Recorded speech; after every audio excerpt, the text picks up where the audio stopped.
The most popular sport on Boston's Charles River is rowing in one-man sculls. Or rather, it was the most popular sport, that is, until they took to beating on one man's skull. Mine.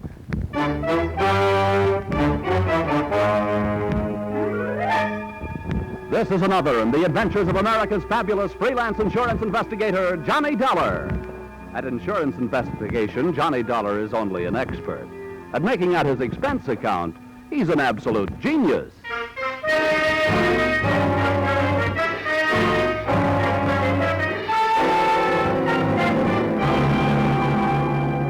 Expense account submitted by Special Investigator Johnny Dollar to Miss Melanie Carter, Pinckney Street, Beacon Hill, Boston. The following is an accounting of my expenditures during assignment as your representative, investigating list of your relatives who might be interested in murdering you for your insurance, or who'd like to rock the old doll to sleep, or the unnice niece and the charming young rat who put the few in the word nephew.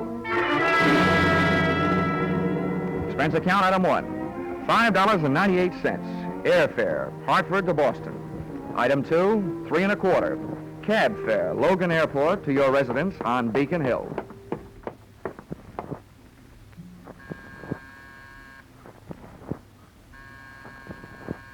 Who is it? This is Mr. Dollar, the insurance man from Hartford. Good, good. Just a minute. Come in. Come in. An electric latch unlocked the door of your flat, and I stepped through, straight out of this century into the last. It was another world, the remnants of which you see today in antique shops, including those Chinese wind chimes that tinkled over by the window. And you, its tiny and aged queen, sat across the 19th century room in your modern throne, that chromium and black leather wheelchair. Come in, Mr. Dollar. Oh, What's the matter, ma'am? oh, nothing. You just remind me of someone I once knew, that's all. He was so... Come, sit down over here. Thank you, Miss Carter. I take it you are Miss Carter. Oh, yes, indeed. You probably expected a younger woman. Maybe, but certainly not one any more attractive. Oh. You hold on to that gallantry of yours, young man. It's very difficult to find these days. And a very precious treasure to women. Miss Carter, since you seem to know my name, I guess there's not much use in my telling you that I'm the investigator recommended by your insurance company, Royal Life. Oh, yes, they sent me a telegram saying you would be here. No telephone? No telephone. You see, Mr. Dollar, I was once a very happy young lady. Yesterday was very good to me. Today and tomorrow, who knows? And why take chances? What little life I have left, I want to enjoy. That is why I've sent for you. You mean somebody told you I was an early American insurance investigator? No, my dear. It's just that experience is such a good teacher. Mr. Dollar, many years ago, my husband was murdered for his insurance money by his very own brother. Would you hand me my smelling salts, please? Yes, certainly. There you are.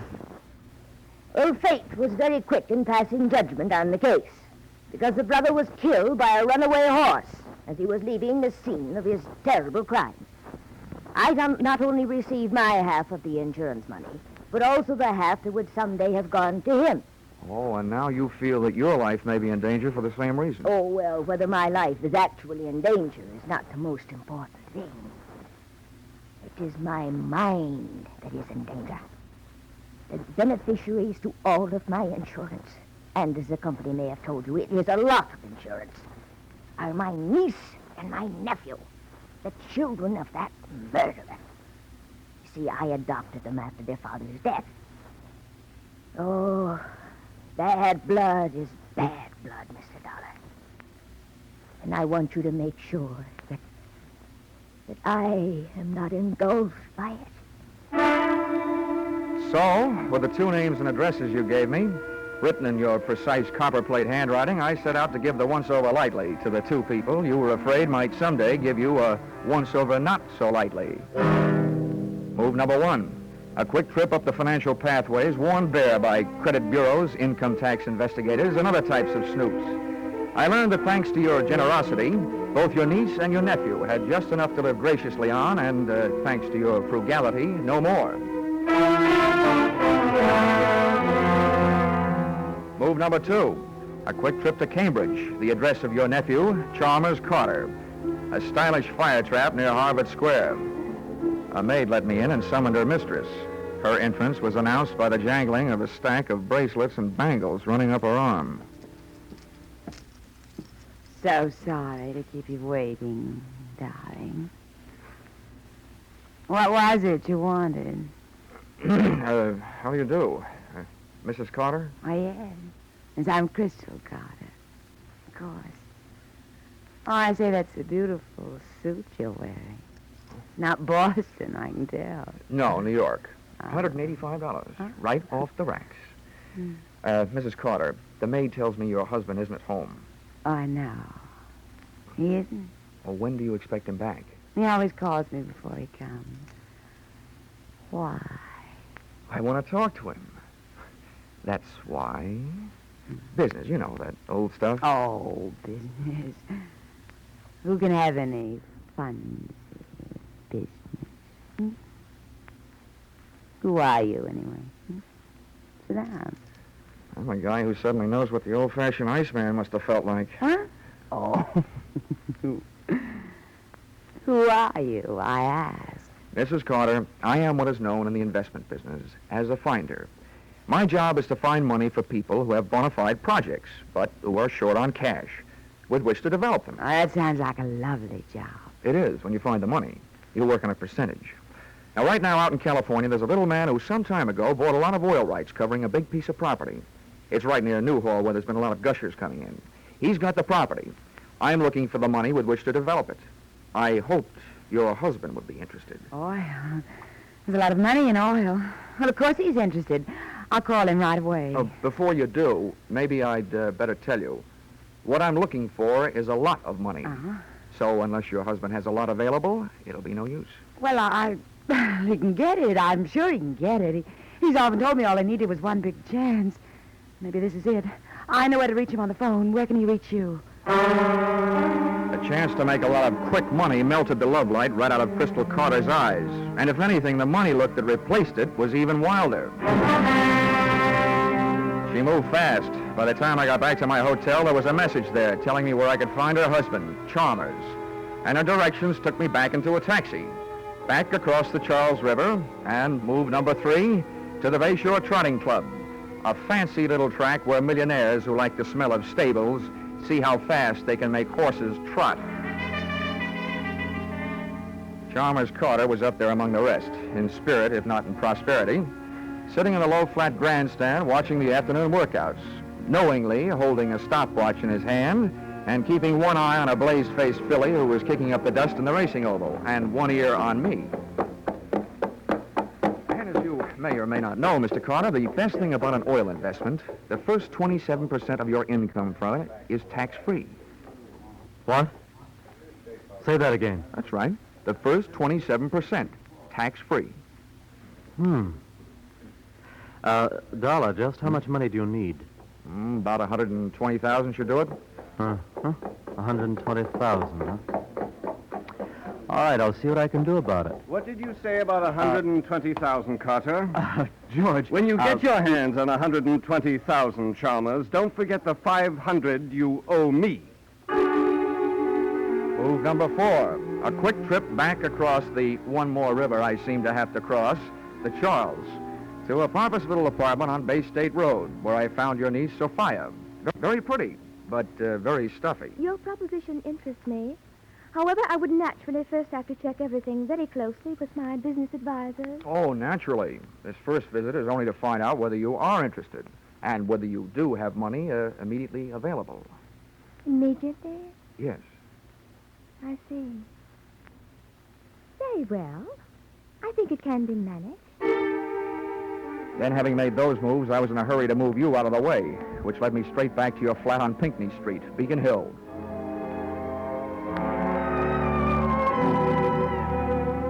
And there, once again, I bumped into what I've learned to expect in my racket, the unexpected. Your apartment door was slightly open. Your wheelchair was empty. And from outside, I saw you across the room, standing there, talking into something that earlier in the day you had very deliberately told me you didn't have. A telephone. Oh, Joseph, I'm so glad I was able to reach you. Now listen, I have another little job for you to do. I want you to come right over. Both of you. Yeah, you need Rocky, you know where it is? No, this time it's somebody I have to get rid of. I took up a plant in the antique store across the street and waited for your visitors. They were charming, just the sort of folks you'd expect to see on Beacon Hill, dropping in for a spot of afternoon tea. They were the kind of guys who never wear wristwatches, handcuffs being rough on watch crystals. I gave him a short lead upstairs, then pussyfooted up behind him. Oh, one of these days my right eye is going to wind up shaped like a keyhole, with my left ear shaped like a cauliflower from pressing against door panels. It's so nice having you young fellows around to depend on. Sit down, sit down. You want a nice tea and cake? No, thanks, dear. We just had some pizza and beer. Yeah, Joe and me just had some pizza and beer. What's on your mind, Grandma? Yeah, what's on your mind, Grandma? Well, boys, you know how worried I've been Yeah. about that family of mine. Well, things are even worse now. What's up? Yeah, what's up? Well, I want you to understand that it wasn't that I didn't have complete faith in your ability to protect me. Sure. But I finally turned to my insurance company, hoping to save a few dollars. Yeah. They sent a scoundrel named Dollar from Hartford to protect me, mind you. And do you know what he did? No, what'd he do? No, what did he do? Well, just to make sure of this Dollar fellow, I called a private detective and had him followed when he left here. Yeah, good. And that detective told me that Dollar went to Sophia and my nephew Chalmers and is trying to entice them to kill me for my insurance money so they can buy some phony oil stock he's trying to sell them. That guy sounds like a big operator. Yeah, that guy sounds like a big operator. Well, whatever he is, I want that young man out of the way. Grandma, dear, you don't really mean out of the way. That's exactly what I mean. Joseph, I see something I don't like very much. What is it? Some shadows moving around under the edge of the front door. Well, what are we waiting for? Yeah. Come here, you! I wasn't a match for one of those guys, let alone two. And Rocky, Big Sir Echo, not only repeated everything Joe said, he repeated everything Joe did. Take this! Oh! Yeah, take this. Oh! That's good. That's very good. Now, that's him. That's Dollar. You hold him. Hold him. Don't let him get away. Mr. Dollar, unless you're in a big hurry to get measured for a cement suit, don't start no funny business. Don't worry. I feel about as funny as a funeral. My own. Well, I hope you've learned your lesson. Although, don't you think for a minute it's all over. This'll teach you honesty is the best policy, and cheaters never prosper. Take it easy, Grandma, dear. This boy will not ever bother you again. Come on, Buster. Yeah. Come on, Buster. Yeah. Go on, Buster.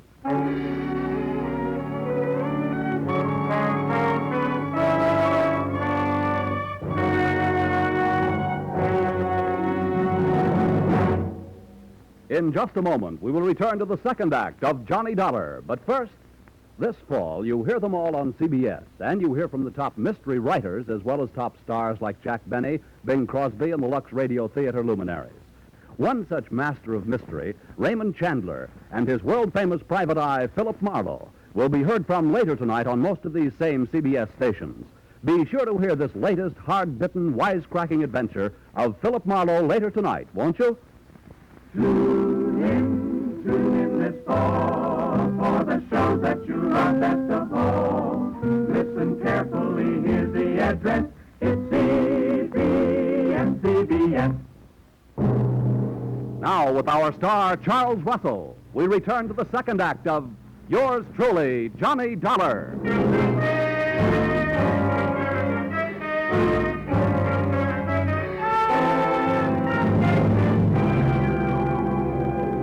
Usually, when people are taken for a ride, at least it's a free one. However, Joseph and his friend Rocky didn't feel that way.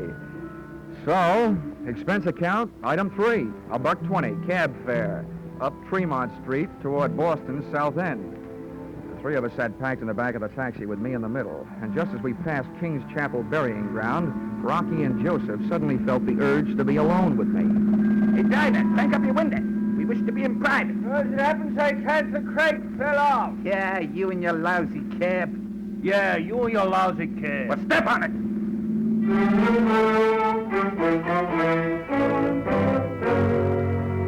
There were also things to step on in Joe's lousy hotel. Up in his room, they gave me the hot seat of honor on the edge of the bed, stood over me, one on each side, and issued me an invitation, but not to dance. We think you are a smart guy, Dollar, and we want a piece of your action. What are you talking about? Yeah, Joe, what are you talking about? Rocky. Well, you just keep your muscles handy. I do the thinking and the talking. Okay, so go do it. Huh? What? Do it. Yeah. Let's see. Where was we? Oh, yeah. Like I was saying, Dollar, you've got a good racket, and we want a piece of your action. Okay, Joe. What do you think my action is? Listen, buddy, I've been around hustlers all my life, so you ain't fooling me. You set up the old lady to get knocked off just like she said. In the meantime, you got all the people who will collect her insurance nice and ready to sell them some no-good oil stock. Yeah. Your hands are clean, except for a Bush League swindle. The most you could get out of that is from 3 to 5 years, and that's the only chance you're taking. Joe, you're a genius. Well, let me ask you one thing, though. Why should I go to all that trouble? Why shouldn't I just sell my hot oil stock to the old lady in the first place and save all that extra trouble? That's where guys like you are smarter than guys like me. You got your reasons. You ain't kidding nobody. We like the way you operate. And we want in. I guess I've found myself a pair of partners. Good. Shake. Yeah, shake. No, one at a time. Joe? Rocky? Oh, I'm sorry. This is great. Rocky and me have been taking Grandma for a few bucks now and then, protecting her from them squares she's afraid of. But I never thought it would turn into anything as big as this. Just out of curiosity, how'd you guys meet Grandma in the first place? We was doing a little social break-in and entering one night, and it turned out to be her house, yeah? She got the drop on us.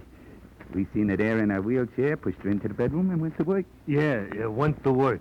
And the next thing we know, she's standing there pointing her old shotgun at us. What? You creep, that was no shotgun. What? What are you? It's a very historical musket. Oh. Stupid. She told me.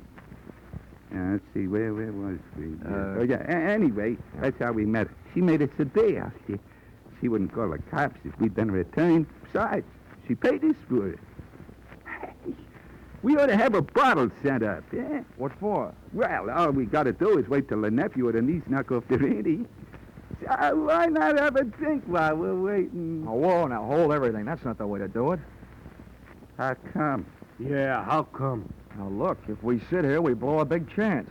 The chance to get rid of whoever murders the old doll. We see who do it. We turn them in. They're out of the way, and the insurance money goes to the other one. Then I go to work on them. You see what I mean, Rocky? That's why guys like him has got more brains than guys like me. Yeah, more brains than guys like me, too. In spades. Okay, Dollar, what do we do?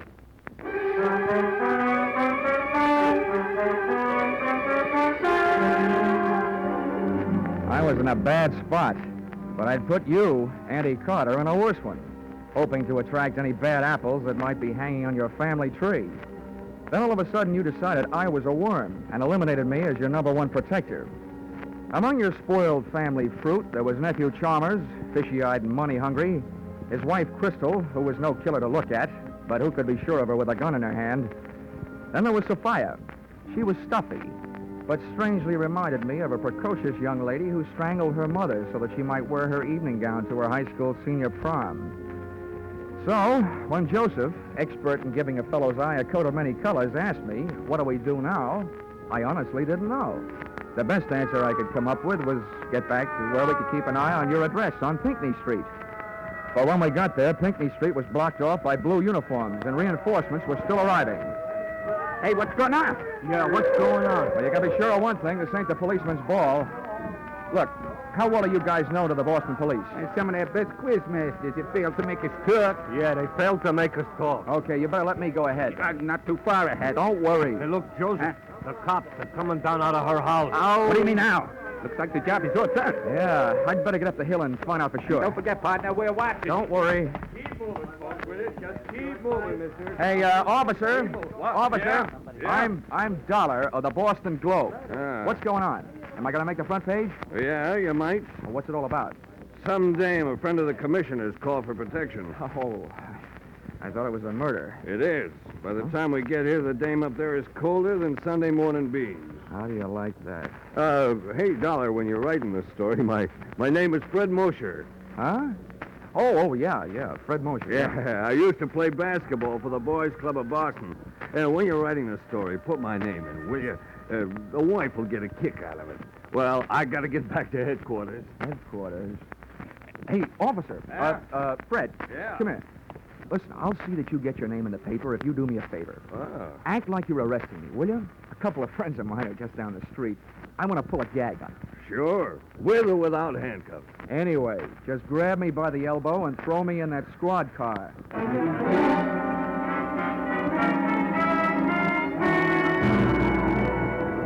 I could tell by the eyes of Joseph and Rocky that I had just successfully dissolved a partnership. At the corner of Arlington and Boylston, I swapped the patrol car for a cab. And, what do you know? I headed back across the Charles River to Cambridge.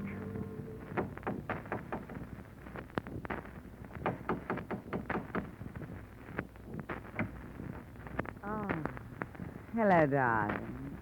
I'm sorry the maid wasn't here to answer the door. I'm all alone, isn't it? Come on in. Come on. Right in here. Would you mind, Crystal, walking just a few more steps ahead of me? It'll make you easier to follow. Oh, yeah.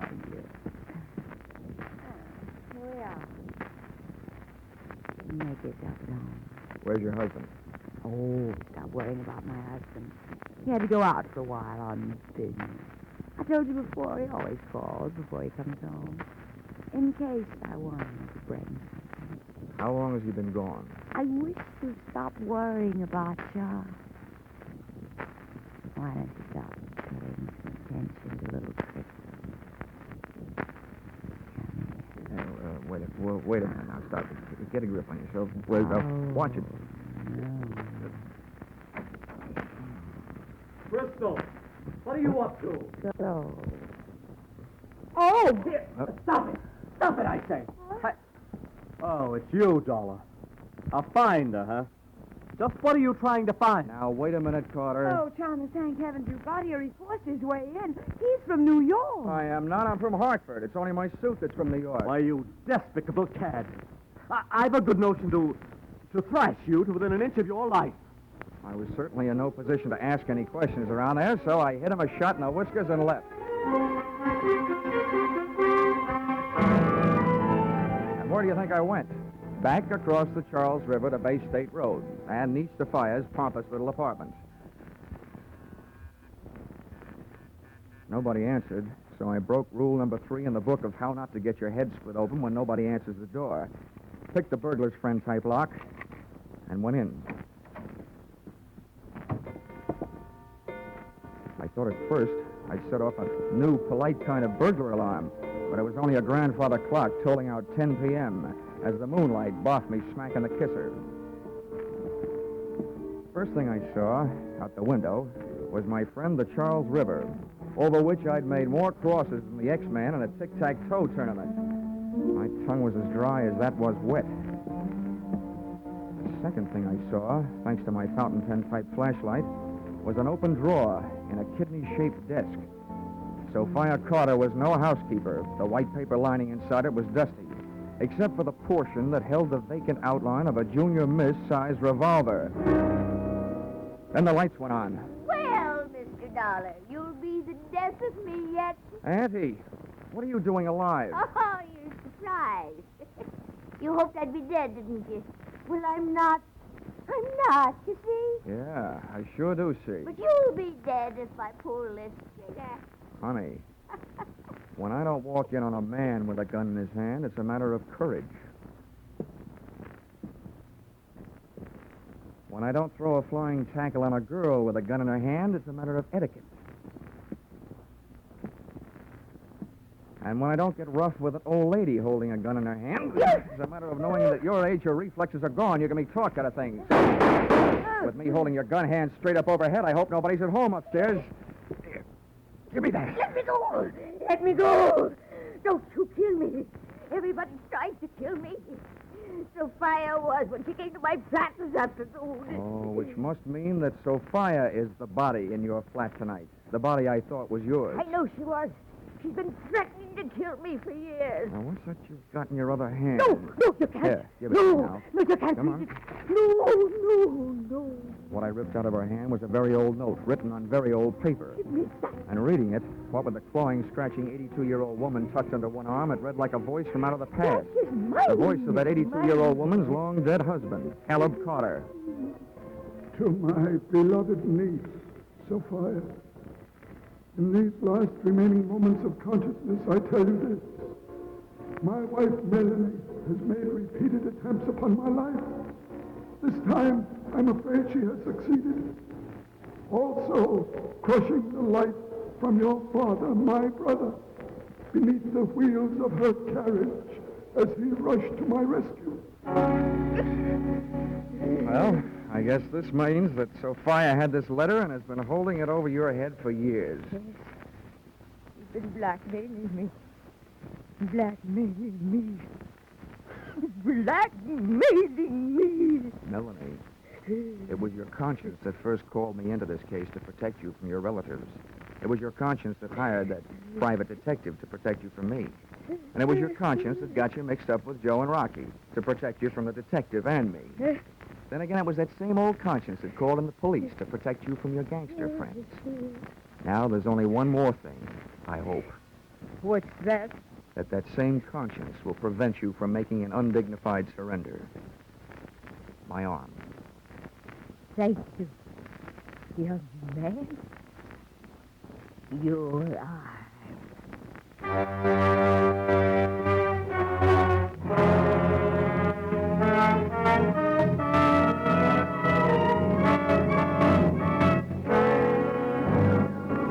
Expense account, item 4, $15, pipe and slippers.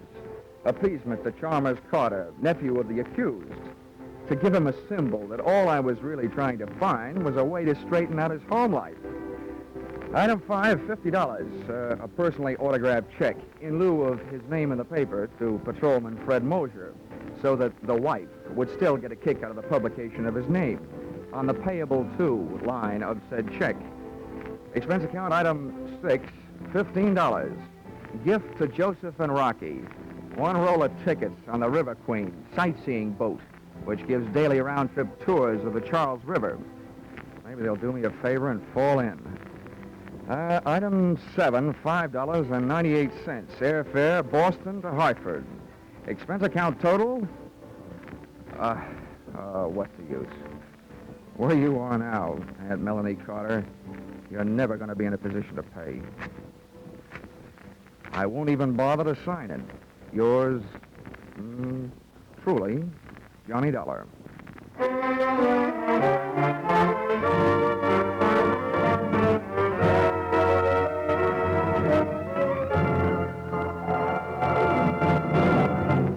Yours truly, Johnny Dollar, is produced and directed by Gordon T. Hughes and stars Charles Russell. Script by Paul Dudley and Gil Dowd. Be sure to be with us at the same time next week when another unusual expense account is handed in by... Yours truly, Johnny Dollar. This is CBS, the Columbia Broadcasting System.